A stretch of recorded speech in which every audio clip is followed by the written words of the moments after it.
Rero komeje kwikena ibigana byacu nanda bisanga ni kuri Good People Shows kora subscribe reaction comment dukomeza kubona ibigana byinshi bigiye bitandukanye ngende shaka imana ndagira ngo uyu munsi nkwihanganisha wagize ibyago wahuye n'uwabuzo wawe uwagize utyo ukagira ibibazo byinshi ni byinshi mu buzima ukakora impanuka cyangwa se ukagira ibihe ihangana ukaba ufite ibibazo by'amadeni iby'inguzanyo ibintu byinshi cyane bigiye bitandukanye ndagira ngo nkwifurize kugira umunsi mwiza cyangwa se nkubwire ngo ihangane ibibazo birashira cyangwa se kandi bikibagirana ukazongera ukabaho ntabyo ufite kandi ubaye bihoramo ukakeka ko ari we bibazo byaze cyangwa se ari nawe bibazo byabyaramanukiye cyangwa se ari we ibibazo mbese hari umuntu ubayimereye nkaho ari we se w'ibibazo cyangwa se ari we wabyaye ibibazo cyangwa se atwise ibibazo inda bamuzingiyeho y'ibibazo ndagira nkubwira ngo nyamuneka ejo cyangwa ejo bundi irizera Imana wiringira Imana ibindi byose bizacamo kandi bizakunda mu gihe runaka uzaseka umwenyure izuba rikumurikire nk'abandi bose umucyo utamirizi wawe cyangwa se imvura y'imigisha tangire nawe ikugereho ihangane n'ibyisi byose birahindagurika n'isi tubayemo. Sasa rero amakuru umunsi nkufitiye Ruhango polisi yataye muri yombi umukecuru w'imyaka 60 kubera umuntu wapfiriye iwe mu rugo. Sasa rero amakuru n'ingingo z'ingenzi ngiye kubanza kukunyurira muri RIB yihanangirije abanyamakuru ba siporo batangiye kurengera. Aba nabo ba muri iminsi ishize rwose baravuga koko baravuga ariko polisi cyangwa se RIB yabagiriye abahaye umuburo kuki amatike yo kwinjira mu gitaramo Anniversary Africa Fest yitiriwe ibirunga by'u Rwanda kubera iki ntuza amatike yitiriwe ibirunga by'u Rwanda akwana izi ningingo zigenze nyamuneka tuba turimo Israel Mbonye na Shenshia cyangwa se Shenshia mu bari guteza imyiryane muri Kenya kubera iki ndabyo ndaje mbikubwira impamvu bari guteza imyiryane mu mukobwa w'umunyajamaika n'umuhanzi w'umunyarwanda kubera iki bari guteza imyiryane igiye itandukanye hirya no hino. Urukiko rw'ibanze rwa Gasabo kuri uyu wa gatatu rwa tariki ya 20 Ukwakira rwateye utwatsi ubujurire bwa Tumukunde Epiphanie kubera iki uyu mukobwa yakoze iki. Sasa umukobwa witwa Akingene Janvier w'imyaka 29 y'amavuko ukomoka mu murenge wa Murundi mu karere ka Kayonza ariko akaba yibanaga mu nzu aho yari acumbitse kubera impamvu z'akazi mu mudugudu wa Nyagatare ya kabiri akagari ka Nyagatare umurenge wa Nyagatare mu karere ka Nyagatare yasanzwe mu nzu yapfuye kubera iki nabyo ndaje mbikunyuriyemo gusa imiryango ikomeze kwihangana bibaho. Urukiko rwisumbuye rwa Nyarugenge rwanze ubujurire bw'ubushinjacyaha bwo gufunga munyihangana. Urukiko rwisumbuye rwa Nyarugenge rwanze ubujurire bw'ubushinjacyaha bwo gufunga by'agateganyo umushumba w'itorero Zarafat Holy Church Bishop Harerimana Jean Bosco rwategetse ko akomeza gukurikiranwa ari hanze. Sasa rero ibindi nabyo muri iyi nkuru nibyo sasa ngiye kukubwira muri izi nkuru twaguteguriye uyu munsi se bimeze bite. Niyo nkuru tugiye mu makuru arambuye kugira ngo tubanje kugira ngo tukunyure mu ngingo z'ingenzi ubanze umenye amakuru yacu nize ngingo z'ingenzi arabashingiyeho cyangwa se araba abogamiyeho cyangwa se arabahagarariye. Polisi yatangaje ko muri Ruhango polisi yatangaje yataye muri yombi umukecuru w'imyaka 60 kubera umuntu wapfiriye mu rugo. Polisi yatangaje ko yataye muri yombi umukecuru w'imyaka 60 mu karere ka Ruhango mu murenge wa Ruhango nyuma yuko mu rugo rwe hapfiriye umugabo w'imyaka 29 bivuga ko yari yahaje ngo uwo mukecuru amusengere. Abaturanyi b'uwo mukecuru babwiye TV1 uko ku itariki ya 19 Ugushyingo 2024 babonye uwo nyakwigendera azanywe n'umugore mu rugo rw'uwo mukecuru usanzwe asengera abantu bafite ibibazo. Umwe yagize ati uwo mukecuru yari umurokore noneho twabonye bamuzaniye uwo mugabo ngo amusengere ariko ngo yari asanzwe arwaye bakimugezaho hano baramusengeye nyuma arapfa ariko twahageze yapfuye ntabwo tuzi cyamwishe ariko ubwo yari afite ikimurimo kuko ntabwo umuntu yaza ari muzima ngo ahita apfa. Bakomeza bavuga ko uwo mukecuru yari asanzwe asengera abantu barwaye akaba ubwo boroherwa cyangwa bagakira ariko hakaba nta rusengero rwari rusanzwe ruhari. Umuvugizi wa polisi mu ntara y'Amajyepfo SP Habiyaremye Emmanuel yavuze ko ukekwa yamaze gutabwa muri yombi. Ati hafashwe ukekwa ari we nyiri urwo rugo, ubu afungiye kuri sitasiyo ya polisi ya Ruhango. Iperereza rirakomeje naho umurambo wajyanywe ku bitaro bya Gitwe. Amakuru kandi avuga ko muri urwo rugo ubuyobozi bw'inzego z'ibanze bwari bwarabujije uwo mukecuru kahakorera ibikorwa byo gusengera abantu kuko hatemewe, ariko undi arakomeza arabikora. RIB yihanangirije abanyamakuru ba siporo batangiye kurengera. Urwego rw'ubugenzacyaha RIB rwatangaje ko abanyamakuru ba siporo mu Rwanda bakwiye gutangira kwitondera imvugo bakoresha mu biganiro byabo kuko bishobora kubaviramo ibyaha byabajyana mu butabera. Mu butumwa yahaye Radio TV10, umuvugizi wa RIB Dr Thierry Murangira yatangaje ko abanyamakuru ba siporo badakwiye gukora ibiganiro binjira mu buzima bwite bw'abantu kubera ko biganisha mu gukoresha imvugo zibiba urwango. Yagize ati mbafitiye ubutumwa kwirinda kwibasira abantu bishingiye ko afana iyi kipe wowe udafana, gukoresha amagambo akomeye bavuga ku bantu binjira mu buzima bwite bw'umuntu. Abakoresha imbuga nkoranyambaga bibasira abandi. Siporo si intambara. Siporo si intambara, ugomba kubaha ubuzima bwite bw'umuntu. Mu minsi mike ishize abanyamakuru ba siporo ku bitangazamakuru bitandukanye bumvikanye ku mbuga nkoranyambaga ndetse no mu biganiro by'imikino bashinjanya byinshi birimo kwaka indonke, gutegura imikino ndetse no gusinda mu ruhame. Ibi bikaba byari bishamikiye ku ikipe ya APR cyangwa se APRFC, aho bamwe bashinjwaga abandi ko bayigiyemo kubera inda, mu gihe byageze ku rwego umwe mu banyamakuru ashinja mugenzi we ko yigeze gushaka gufata ku ngufu umukobwa bakoranaga kuri Radio 10 bikarangira habuze gato ngo agezwe mu butabera. Dr Murangira asabye abanyamakuru ba siporo kwitwararika ndetse bakirinda kwinjirira abantu haba ku bitangazamakuru cyangwa ku mbuga nkoranyambaga kuko bishobora kuzarangira bibyara ikindi kintu kitari cyiza. Atabashobora kuzashyekerwa ugasanga barimo gukoresha imvugo zikurura urwango. Ibyo rero babyitondera. Hashize iminsi mike RIB itangaza ko siporo ari igice iri gukurikirana muri iyi minsi ku byaha bihakorerwa. Icyo gihe yatangaje ko ibyaha bikunze kugaragara cyane biyobowe no gukoresha impapuro mpimbano by'umwihariko mu kongera no kugabanya imyaka. Ibindi bikunzwe kwiganza ni ruswa yaba iy'amafaranga ndetse n'ishimisha mubiri, tonesha ikimenyane cyangwa ikenewabo, gukubita no gukomeretsa n'uburiganya. Ku cyamatike yo kwinjira mu gitaramo Unveil Africa Fest yitiriwe ibirunga by'u Rwanda, abakunzi b'umuziki batangiye kwitegura ndetse bamwe baguze amatike bari kwitegura kuzitabira iserukiramuco rya Unveil Africa Fest rigiye kuba ku nshuro ya mbere mu rwego rwo gufasha abakunzi b'injyana gakondo gusoza neza umwaka. Abahanzi bazaririmba muri iri serukiramuco bamaze gutangazwa kandi benshi bagaragaza ko bubakiye umuziki kuri gakondo y'Abanyarwanda. Barangajwe imbere na Ruti Joel uherutse mu bitaramo mu Bubiligi, Victor Rukota na Chrisinita usanzwe ari producer muri studio Ibisumizi, umukirigitananga sibo y'intore, itorero Intayoberana,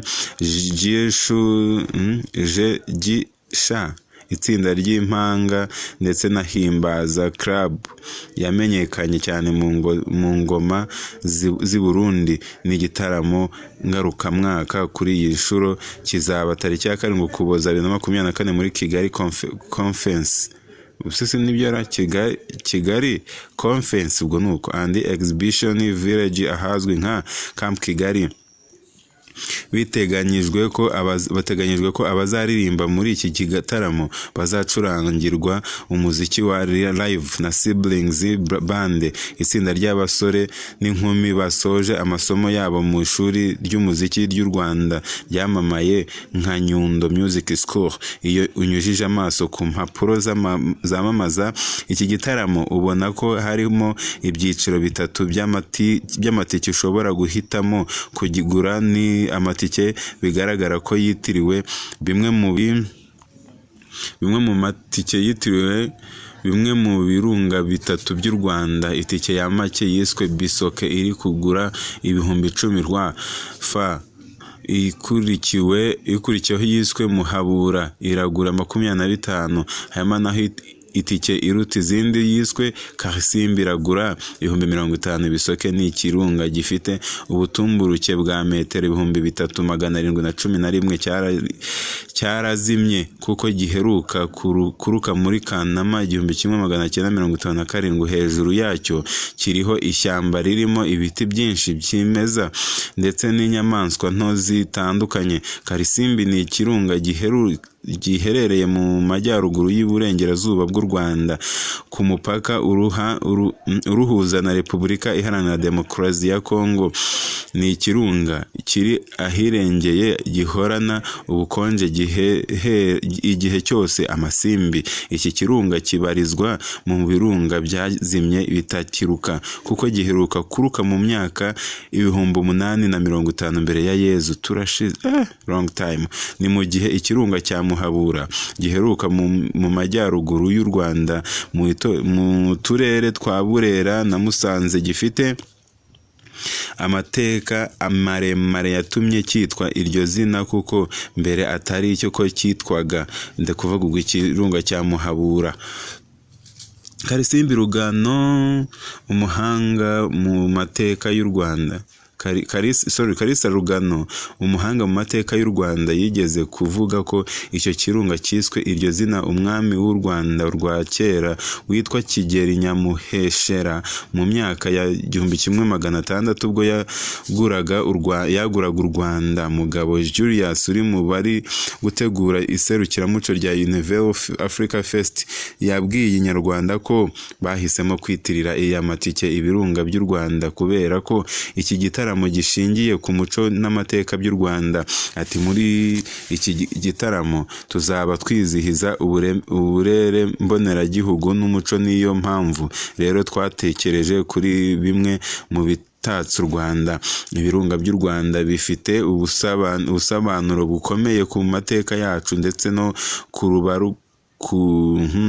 ku bakurambere n'ubuzima bw'iterambere ry'igihugu cyacu muri rusange. Niyo mpamvu rero twahisemo kwitirira ariya matike ibirunga byacu. Twifuje ko rimwe mu ijambo rizagarukwaho mu gitaramo cyacu itike twariharira amazina atatse u Rwanda. Yanavuze ko guhitamo aya mazina y'ibirunga bashakaga gufasha abazitabira iki gitaramo ndetse n'abakerarugendo kumenya amateka y'u Rwanda. Ati twanabikoze nka kimwe mu dushya twashakaga ko tuba umwihariko w'igitaramo cyacu cyane ko ari amazina yiyubashye muri sosiyete nyarwanda. Mugabo yavuze ko uko ibirunga bisanzwe birutana mu ngano nicyo twagendeyeho dukurikije agaciro twageneye buri tike. Amatike yo kwinjira muri iki gitaramo Universal Africa Fest ari kuboneka mu buryo bw'ikoranabuhanga anyuze ku rubuga rwa www.noneho.com. Ushobora kubona itike kandi mu bice bitandukanye muri Kigali nko kuri Legacy Studio, Uncle's Restaurant na Lodge Kigali, Ronge Kigali. Sorry, Uncle's Restaurant and Lodge. Gusa babyanditse nabi Lodge banditse LOUNGA kandi ari hajya muri ngumva nibo babyanditse nayo ntimundenganye. Kigali Protocol Shop, Kigali Protocol Office ndetse no kuri Camelia Makuza Plaza. Ubwo nuko nyine byandikwa, ibyo mba ntiyizi ntago Kigali ndagerayo. Sorry ndababeshya. Israel Mbonyi na Sensia mu bari guteza umwiryane muri Kenya. Nyuma yo gutaramira muri Kenya mu gitaramo African Worship Experience, Israel Mbonyi agiye guhurira ku rubyiniro n'umuramyi Christian Shusho mu gitaramo cyo gusoza umwaka wa 2024. Byatumye abantu bibaza igihe abahanzi babo bazagaragarira, kuko uwo munsi nabwo Sensia azaba afite igitaramo muri Kenya. Yabo umukobwa ni Brand kabisa, ni Brand umwaririmbye Hit and Run, ndakeka mwarayikunze minsi yashize. Ni umunyajamaika kubita dancer iteye ubwoba. Ubwo rero na Israel Mbonyi nawe ni umuramyi uteye ubwoba. Harimo Christine Shusho nawe ni umukobwa, ni umudamu nawe nemera cyane. Iki gitaramo nanjye nakegera muri worship kabisa, najya kwiramiriza Imana nkava kuri wa munyajamaika. Ariko reka nkomeze inkuru nakaba gaciyemo. Ku wa 10 Kanama 2024 Israel Mbonyi yataramiye muri Kenya ubwo yaririmbaga mu gitaramo Africa Worship Experience cyabereye muri stade yitwa Ulinzi Sports Complex iherereye ahitwa Langata mu mujyi wa Nairobi. Nyuma y'igihe gito avuyeyo yongeye gutumirwa ku ishuro ya gatatu muri uyu mwaka aho azabafasha abakristu bo muri Kenya gusoza umwaka wa 2024 bari mu mashimwe ndetse no kwinjira mu wundi mwaka baramya. Muri iki gitaramo cyo muri Kenya, Israel Mbonyi wo mu Rwanda azaba ari kumwe n'umuhanzi Christina Shusho ukomoka mu gihugu cya Tanzania wamamaye mu ndirimbo nka Shushanyavu, Wakuwa Budiwa ndetse n'izindi zitandukanye. Amenitengeneza Mungu wa Baba, indirimbo batayizi ndakeka mudakunda kureba izo ndirimbo. Nyuma yuko Christina Shusho yemeje mu bazataramira muri iki gitaramo, yanditse ku mbuga nkoranyambaga ze ngo Kenya Sate Fast twambukiranya umwaka dufite abahanzi bashimishije. Niko Christina Shusho yanditse ku mbuga ze. Ati nyuma yuko Christina Shusho yemeje nyuma ya Israel Mbonyi wari umaze iminsi yemejwe ko azagaruka muri Kenya, bamwe mu baturage batangiye kwibaza igihe abahanzi babo bazabonera umwanya, kuko mu bitaramo bikomeye bakunze gutumiramo abahanzi banini cyane nka Israel Mbonyi, ku buryo bigoranye ko abahanzi bo muri Kenya babona aho bamenera. Urareka amabwire none kantu we na inkuru nyiciyemo hagati. Buriya Kenya iri mu bihugu bikomeye ariko bitagira abahanzi, habe secular habe gospel, nta bahanzi bakomeye igira kabisa. Usanga batumiye ba Nathaniel Bazi, batumiye ba Shusho Christina, batumiye ba Muhando, batumiye ba Israel Mbonyi, ariko wabo nta bahanzi. Kenya buriya ni igihugu gikennye, ikintu cyitwa showbiz yahira kennye cyane iri hasi. Hanyuma sasa ikinyamakuru tuko cyo muri gihugu cya Kenya cyagaragaje bamwe mu bakunzi b'umuziki bifuza ko n'abahanzi bo mu gihugu imbere barebwaho nabo bakagira aho bamenera muri ibi bitaramo byo gusoza umwaka. Umwe mu bagaragajwe witwa Bena Mitumba yagize ati Israel Mbonyi natatubwira ibanga akoresha azasoza umwaka wenyine. Aha yumvikanishaga ko Mbonyi noneho akwiye kuvungurira ibanga abanyakenya ku buryo akoramo umuziki we. Uwitwa Kowerezi yagize ati ko dufite abahanzi beza mu gihugu nka Saraki, ni ukubera iki mutamufasha ngo nawe amenyekane? Mr Brandley yagize ati ngomba kwitabira iki gitaramo kuko Imana yamfashe ukuboko uyu mwaka. Ntabwo iki gitaramo Mbonyi azaba aririmbamo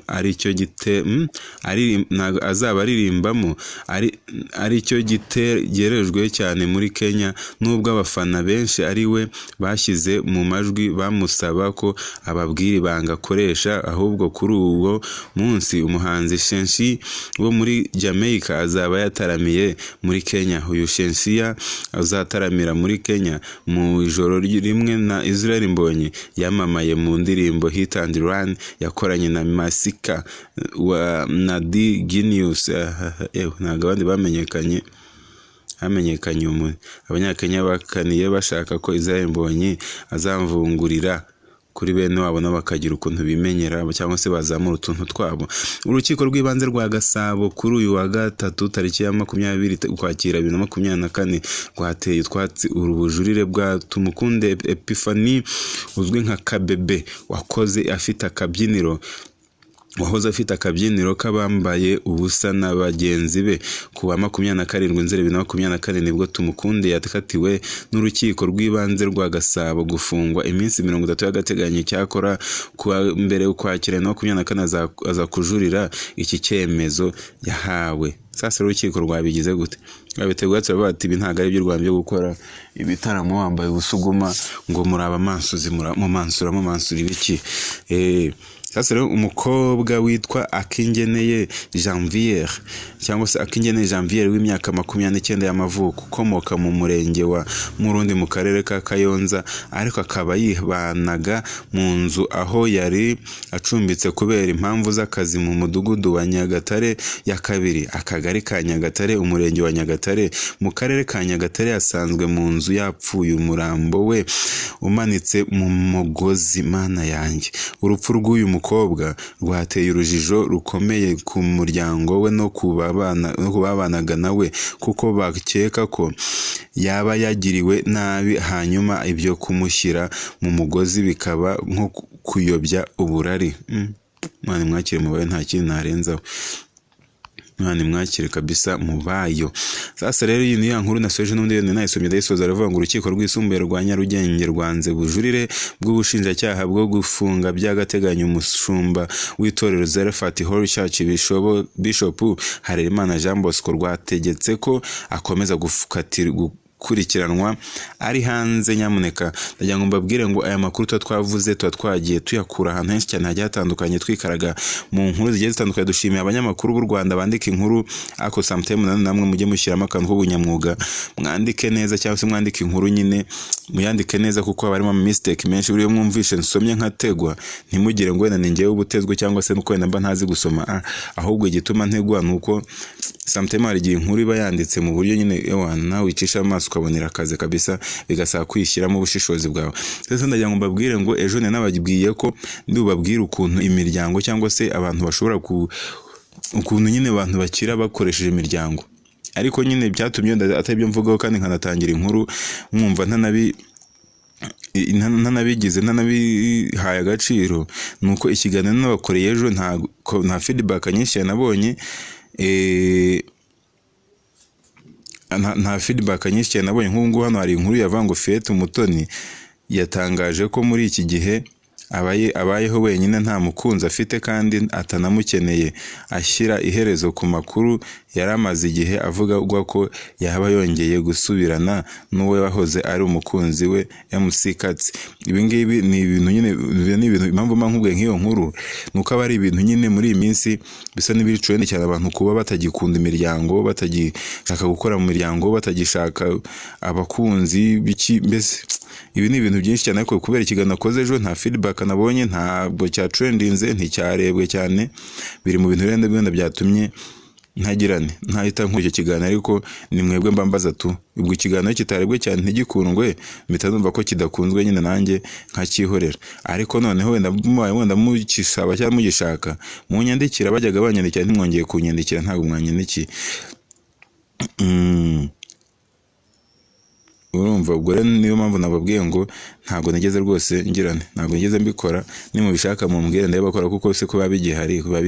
Sasa ndagira ngo mbashimire buri wese, nyamuneka ibyo urimo byose igihe wibuka gushima Imana, ukore subscribe, ukoreho like, ukoreho comment kuri channel y'Abanyarwanda kugira ngo nayo ikomeze kuzamuka. Nyamuneka mu minsi iza tuzabe tutakiranga tutaraba monetize, kuko iyi channel rwe ntabwo iraba monetize.